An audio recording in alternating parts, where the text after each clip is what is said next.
Assalamualaikum warahmatullahi wabarakatuh. Perkenalkan, nama saya Paradila Anggini dari Universitas Sriwijaya, jurusan Pendidikan Pancasila dan Kewarganegaraan, mata kuliah Hukum Acara Pidana, dosen pengampu Bapak Kurnisar SPD MH dan Bapak Edwin Nurdiansyah SPD MPD. Baiklah, di sini saya akan menjelaskan materi mengenai alur perkara pidana anak atau Undang-Undang SPPA. Langsung saja, definisi anak di bawah umur. Undang-Undang SPPA mendefinisikan anak di bawah umur sebagai anak yang telah berumur 12 tahun tetapi belum berumur 18 tahun dan membedakan anak yang terlibat dalam suatu tindak pidana dalam 3 kategori. Yang pertama, anak yang menjadi pelaku tindak pidana dalam pasal 1 angka 3 Undang-Undang SPPA. Yang kedua, anak yang menjadi korban tindak pidana dalam pasal 1 angka 4 Undang-Undang SPPA. Yang ketiga, anak yang menjadi sanksi tindak pidana dalam pasal 1 angka 5 Undang-Undang SPPA. Penjatuhan sanksi. Ada 2 sanksi. Yang pertama, sanksi tindakan dan sanksi pidana. Sanksi tindakan dapat dikenakan kepada anak di bawah umur 14 tahun meliputi dalam pasal 82 Undang-Undang SPPA. Yang pertama, pengembalian kepada orang tua atau wali. Yang kedua, penyerahan kepada seseorang.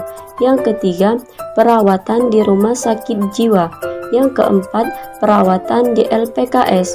Yang kelima, kewajiban mengikuti pendidikan formal atau pelatihan yang diadakan oleh pemerintah atau badan swasta. Yang keenam, pencabutan surat izin mengemudi. Dan yang terakhir, perbaikan akibat tindak pidana.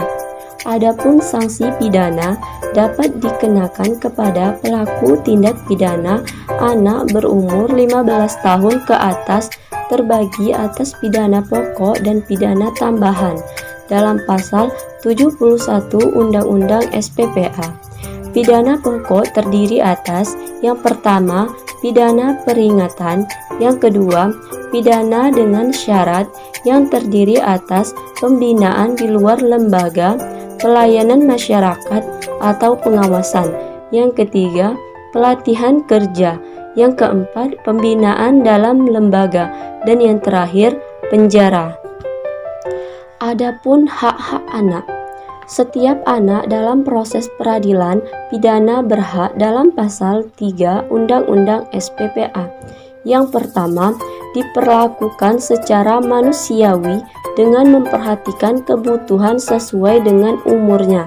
Yang kedua, memperoleh bantuan hukum dan bantuan lain secara efektif.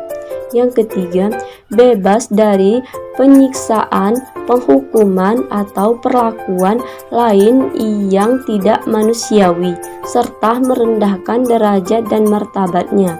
Yang keempat, tidak diatuhi pidana mati atau pidana seumur hidup.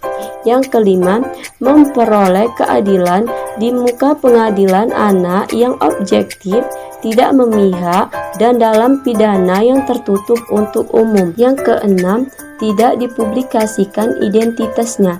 Yang ketujuh, memperoleh pendampingan orang tua atau wali dan orang yang dipercaya oleh anak. Selanjutnya, pasal 4 Undang-Undang SPPA menyatakan bahwa anak yang sedang menjalani masa pidana berhak yang pertama, remisi atau pengurangan masa pidana. Yang kedua, asimilasi. Yang ketiga, cuti mengunjungi keluarga. Yang keempat, pembebasan bersyarat. Yang kelima, cuti menjelang bebas.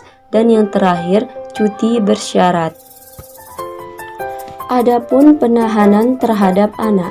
Penahanan anak berdasarkan pasal 32 Undang-Undang Nomor 11 Tahun 2012 tentang Sistem Peradilan Pidana Anak.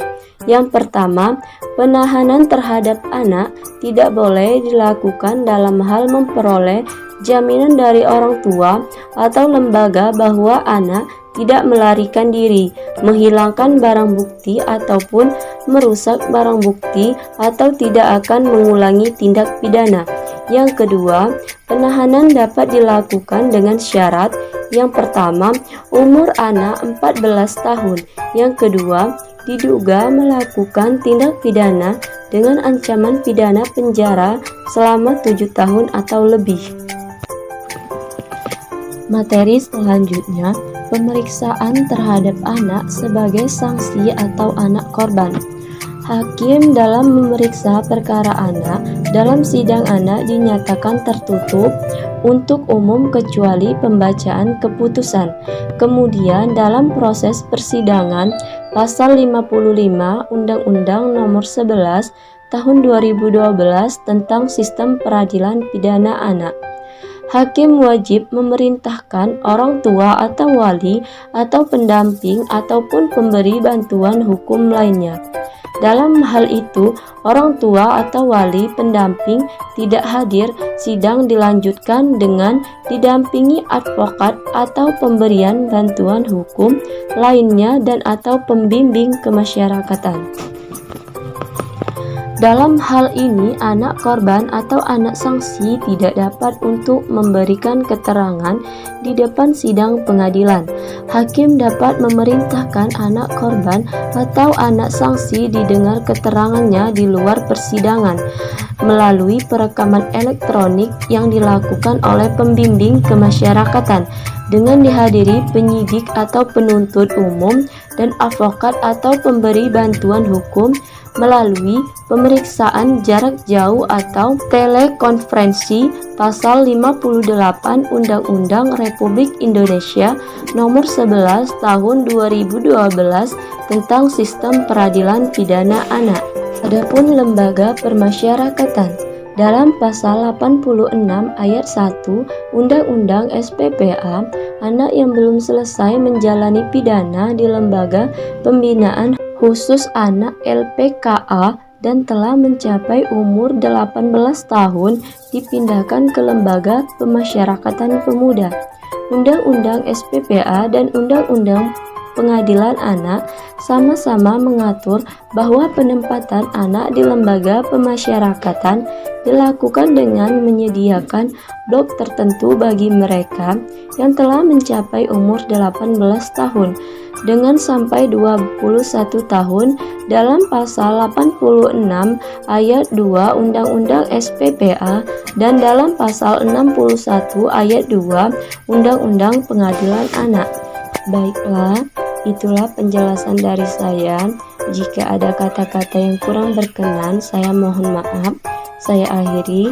Wassalamualaikum warahmatullahi wabarakatuh.